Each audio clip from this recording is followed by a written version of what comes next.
Hello students, আমি আগের ভিডিওতে দেখিয়েছিলাম যে পাউলির অপবর্জন নীতির সাহায্যে কিভাবে ইলেকট্রনগুলি বিভিন্ন কক্ষপথে ফিল আপ করে এবং দেখিয়েছিলাম যে দুটো ইলেকট্রন কখনোই একই এনার্জি স্টেটে থাকতে পারে না।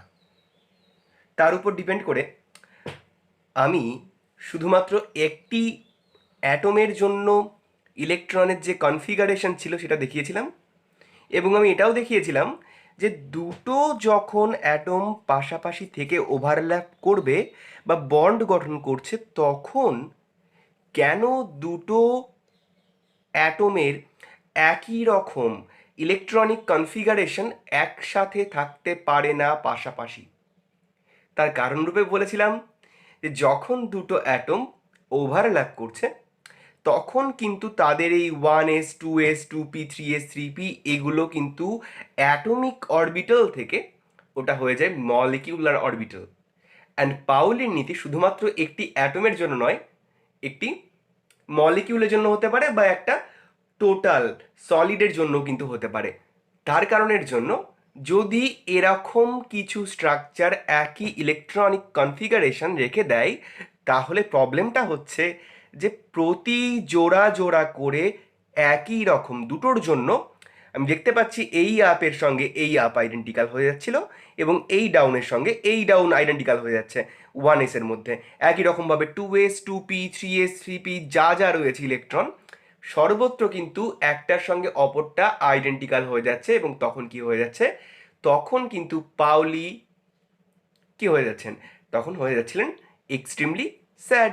এবং তারপরে কিন্তু আমি এটা বলিনি যে সেটা সেটার পরিবর্তে কি এমন জিনিস ঘটে তার ফলে পাউলির নীতি কিন্তু ভায়োলেট হচ্ছে না এবং তার উপর ডিপেন্ড করে আমরা বুঝতে পারবো যে কেন কন্ডাক্টর বা সুপরিবাহীর মধ্যে থাকে মুক্ত ইলেকট্রন বেশি এবং কেন কুপরিবাহীর মধ্যে থাকে ইলেকট্রন প্রায় নেই বললেই চলে। তাহলে আমরা আজকে দেখব যখন দুটো সোডিয়াম দিয়েই বলি আমি সোডিয়াম অ্যাটম পাশাপাশি থেকে ওভারল্যাপ করে যাচ্ছে তখন কি ঘটনা ঘটছে। তখন ঘটছে যদি আমি একটা এনার্জি অ্যাক্সিস টানি, যদি আমি একটা এনার্জি বা শক্তি দিয়ে অ্যাক্সিস টানি এবং অপর দিকে এক্স অক্ষ বরাবর যদি আমি 1s আঁকি তাহলে কিন্তু দেখা যায় যে এই 1s ছিল একটার জন্য, 2s ছিল একটার জন্য, 2p ছিল একটার জন্য, মানে একটা অ্যাটমের জন্য। কিন্তু যখনই দুটো সোডিয়াম পাশাপাশি ওভারল্যাপ করে তৈরি করছে একটা মলিকিউলার অরবিটাল, মানে এই 1s 2s 2p যেটা অ্যাটমের জন্য অ্যাটমিক অরবিটাল ছিল, কিন্তু যখনই সোডিয়াম দুটো অ্যাটম পাশাপাশি চলে আসছে তখন কিন্তু ওরা মলিকিউলার অরবিটাল হয়ে যাচ্ছে।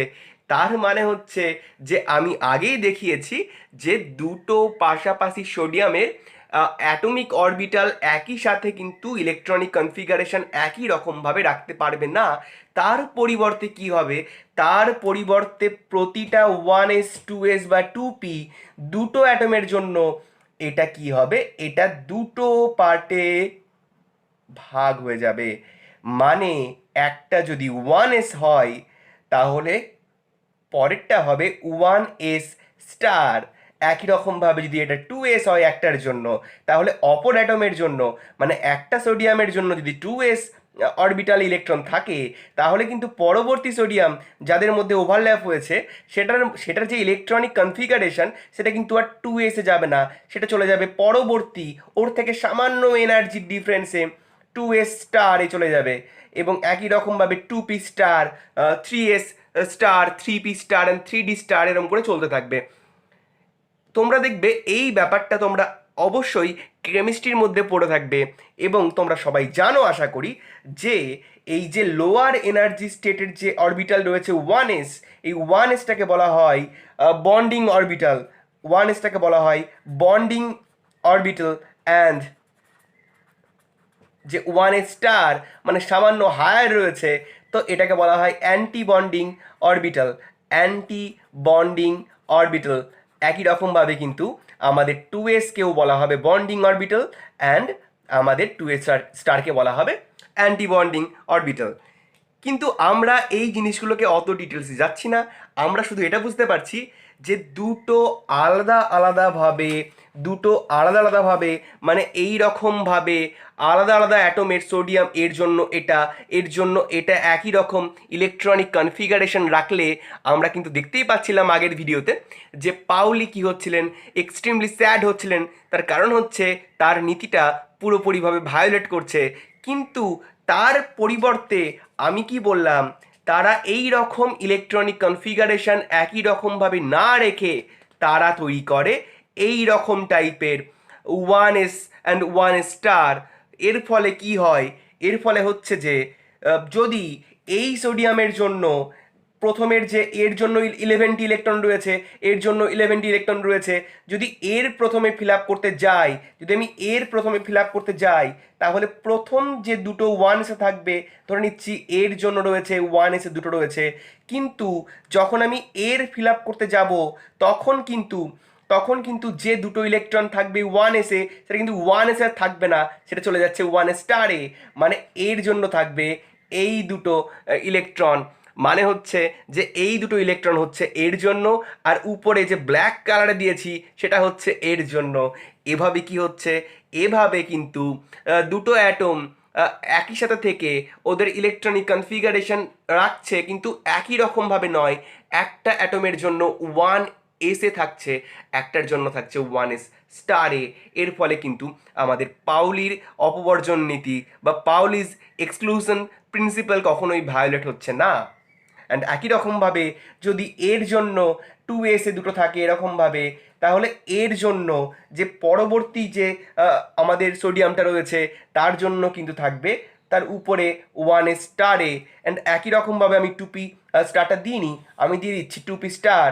এবং তখন যদি এর জন্য 2pতে আমরা দুটো দুটো করে 3টে জোড়া দেখতে পাই, আমি আগের ভিডিওতে দেখিয়েছি। যদি তোমরা না বুঝতে পারো তাহলে আমি চাইবো যে তোমরা আগের ভিডিওতে দেখে এসো এবং ওটা দেখার পরে তারপরে কিন্তু এটাতে ব্যাক করো, তাহলে কিন্তু তোমরা বুঝতে পারবে।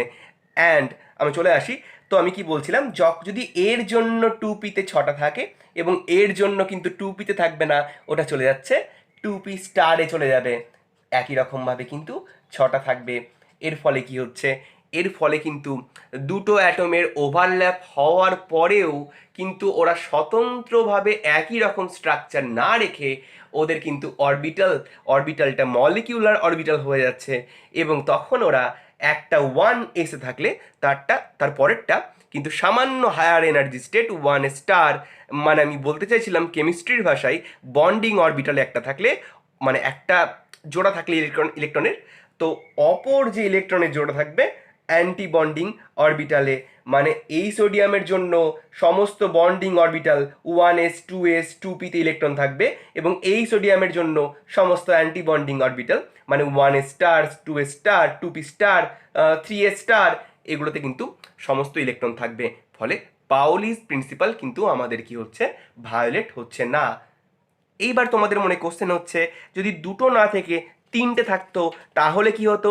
তাহলেও কিন্তু একই রকমভাবে যদি দুটো না থেকে সোডিয়ামের 3টে অ্যাটম এরকমভাবে পাশাপাশি থেকে ওভারল্যাপ করতো, তাহলে কি আমরা আগের মতনই যদি এনার্জি ভার্সেস স্টেটের আমি কথা বলতাম, তাহলে কি এই 1s একটার জন্য 1s 2s 2p 3s এরকম থাকলে, তাহলে কি এর জন্য যদি সমস্ত ইলেকট্রন 1s থাকে 2s থাকে এবং 2pতে থাকে এরকমভাবে, সোডিয়াম বলেছি তাই 3s একটা থাকবে। আমি হয়তো আগেরটা 3s দেখাইনি, আমি এখানে 3s দেখাইনি, কিন্তু তোমরা ভেবে নাও যে এখানে একটা 3s কিন্তু আছে। তো 3s থাকলে কিন্তু এরও 3s স্টার থাকবে, 3s স্টার থাকবে, এবং তার জন্য কিন্তু এর জন্য 3s থাকলে এর জন্য 3s স্টারে থাকবে। এবার দেখো 3টে যখন সোডিয়াম থাকছে তখন কি হচ্ছে, তখন কিন্তু ওই মলিকিউলার অরবিটালটা দুটো ভাগে ভাগ না হয়ে 3টে ভাগে ভাগ হয়ে যাবে।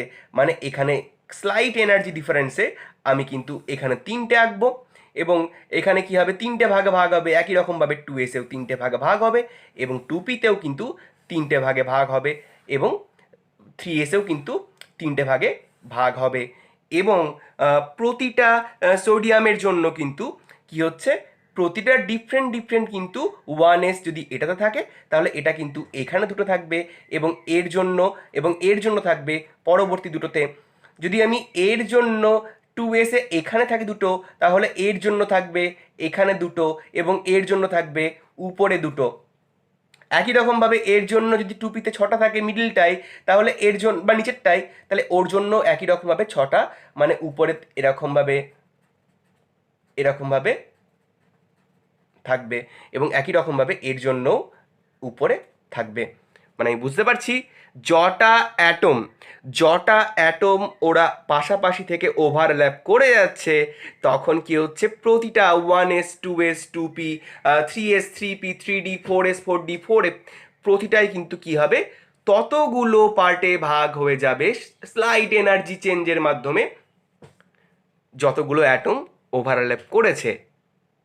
এবার তোমাদের মাইন্ডে কোশ্চেন আসবে, যদি দুটো বা তিনটে সোডিয়াম পাশাপাশি না থেকে আরও অনেক পরিমাণ সোডিয়াম থাকতো, মানে হচ্ছে যে একটা সোডিয়ামের দণ্ড বা সলিড যদি থাকতো, তাহলে কি হতো? হ্যাঁ, এইবার আমি বলতে চলেছি, ধরো এখানে একটা সোডিয়ামের কি রয়েছে, সোডিয়ামের একটা সলিড স্টেট রয়েছে, মানে এর মধ্যে কি রয়েছে, এর মধ্যে কিন্তু আমরা সবাই জানি যে এর যে অর্ডার 10⁻23টি অ্যাটম কি রয়েছে, এরা পাশাপাশি রয়েছে, এরা ওভারল্যাপ রয়েছে, কানেক্টেড রয়েছে।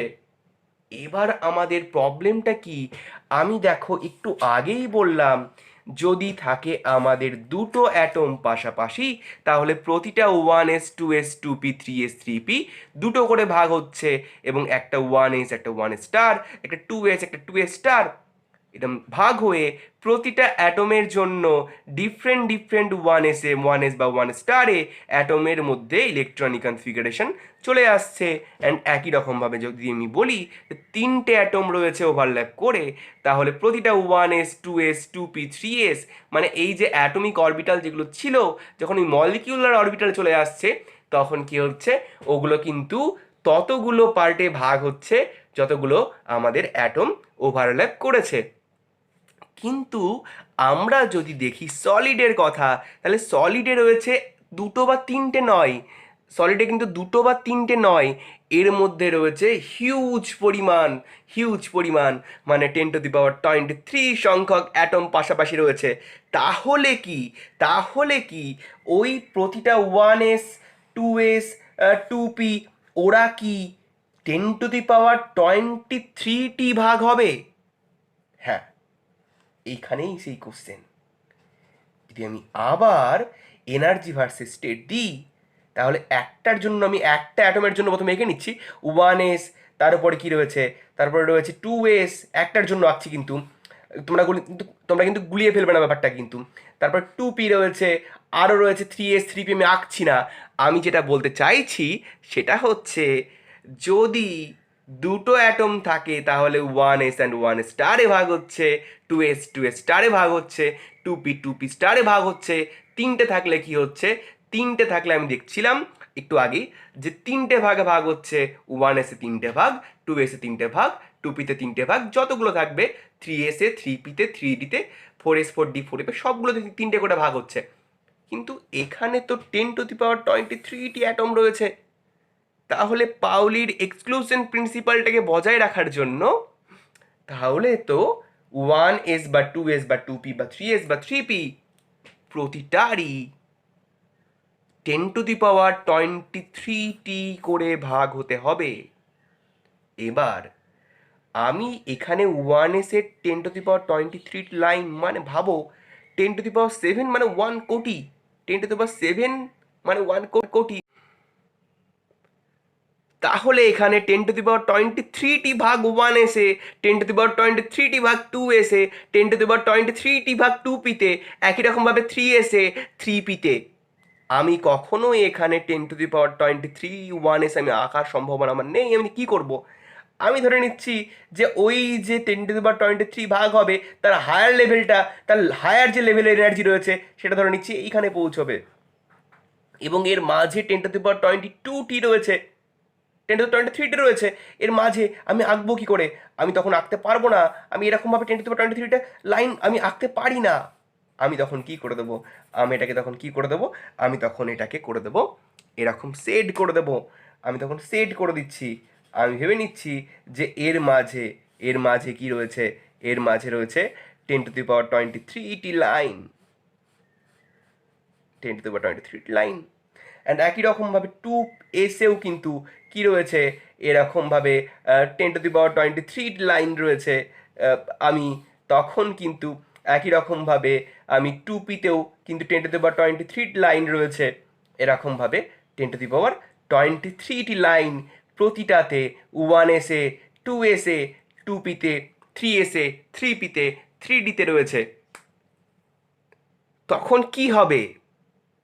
তখন হবে, দেখো ভালো করে, তার মানে এইটা সলিডের জন্য যখন আমি আবার প্রতিটা অ্যাটমের ইলেকট্রনিক কনফিগারেশন করছি, তখন কিন্তু এর মধ্যে 10⁻23 অর্ডার মানে কিন্তু ওটাই নয়, ওটার কাছাকাছি।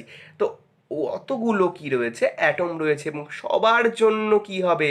সবার জন্য 1s 2s 2p ততগুলো ভাগ হবে যতগুলো অ্যাটম রয়েছে। তখন কিন্তু আমি 1s বা 2s বা 2pর অতগুলো ভাগ না করতে পেরে আমি সেট করে দিয়েছি। এবার দেখো, এই 1s হোক বা 2s হোক বা 2p হোক, এর মধ্যে 10⁻23টি লাইন রয়েছে। তাহলে কিন্তু আমি কখনোই একটা লাইনের সঙ্গে অপর লাইনের যে ডিস্টিংশন, যে পার্থক্য, সেটা বুঝতেই পারবো না। আমার মনে হবে, শুধু আমার কেন মনে হবে, ইলেকট্রনের যে সমস্ত ইলেকট্রন এখানে 10⁻23টি রয়েছে, এবার ভাববে যে এখানে কতগুলো ইলেকট্রন রয়েছে। আচ্ছা, আমি যদি ধরি যে এনটি এনটি অ্যাটম রয়েছে এই সলিডের মধ্যে, এন অর্ডার কত? 10⁻23টি, মেবি এন সমান হচ্ছে 4 ইন্টু 10⁻23টি। আমি কিন্তু অর্ডার বলেছি, তাহলে এটাও কিন্তু এত অর্ডারই হচ্ছে। তাহলে ধরে নিচ্ছি যে এই সলিডে এনটি অ্যাটম রয়েছে, এবং তাহলে ভাবো যে এই 1sটা ক ভাগে ভাগ হয়েছে? ভাগ হয়েছে এনটি ভাগে ভাগ হয়েছে। এবং আমরা আগেই দেখেছি যে প্রতিটা